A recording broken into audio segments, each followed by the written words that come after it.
আসসালামু আলাইকুম দর্শক, আজকে আমি আপনাদের জন্য একটা খুব সুন্দর একটা ভিডিও নিয়ে আসলাম। দেখেন আপনারা, এই ভিডিওটা হচ্ছে গিয়ে শুধু এই যে আমাদের ফুল আছে না, ফুল দেখতে কিন্তু দেখেন বাঁশের যে ফুলগুলো দেখেন কয়েক মিনিটের মধ্যেই দেখতে পারবেন আপনারা কীভাবে তৈরি হয় খুব সহজে। যদি একটু লক্ষ্য করেন আপনারা তাহলে দেখতে পারবেন এবং কিছু শিক্ষামূলক আছে, শিখেও রাখতে পারবেন।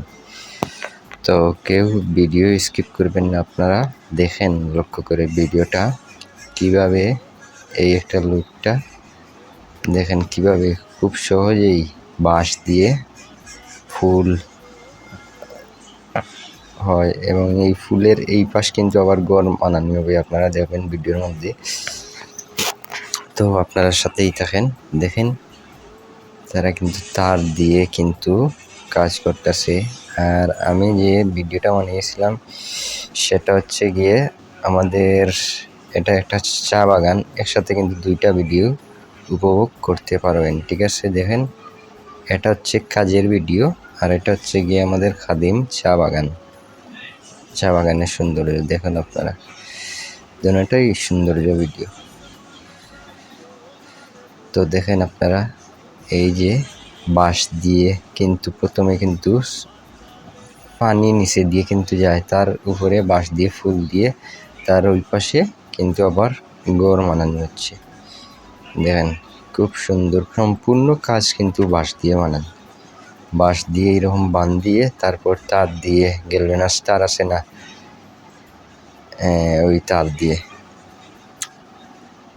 দেখেন আপনারা। তারপর বাঁশগুলো দিয়ে কীভাবে সম্পূর্ণ প্রথমে তো ফুল হয়েছে যাওয়ার জন্য, তারপর কিন্তু নিজের ঘরের জন্য দেখেন খুব সুন্দর করে বুদ্ধি কাটিয়ে বানাচ্ছে। আর এই যে আমরা দেখতে পাচ্ছেন আমার বাগনা ফিসে, দেখেন আমরা সিলেট খাদিম চা বাগানে এসেছিলাম, এর সাথে কিন্তু দুইটা ভিডিও বললাম যে দিয়ে দিই। তো দেখেন আপনারা লক্ষ্য করে, আর দেখেন এই দিকটা কিন্তু কীভাবে সে বাঁশ দিয়ে সম্পূর্ণ কিন্তু কাজ করছে, সম্পূর্ণ টেকনিক বুদ্ধি, কি পরিমাণ ওদের বুদ্ধি, কিন্তু ওদের বুদ্ধির শেষ সীমা নাই। দেখেন বুদ্ধি একলাই, একজন মানুষ, একজনে ক্যামেরাও মনে হয় সম্ভবত কোনো জায়গার মধ্যে কেউ করছে বা নিজেই।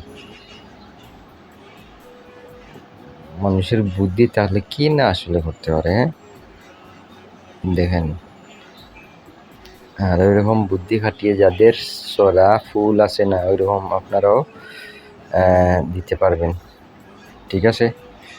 আর ভিডিওটা যদি অবশ্যই যদি কারো কাছে ভালো লাগে তাহলে টাইম লাইনের মধ্যে ফেসবুকের মধ্যে শেয়ার করে সবাইকে দেখার সুযোগ করে দিবেন। তো ইনশাল্লাহ ভালো থাকেন। আসসালামু আলাইকুম রহমতুল্লাহ।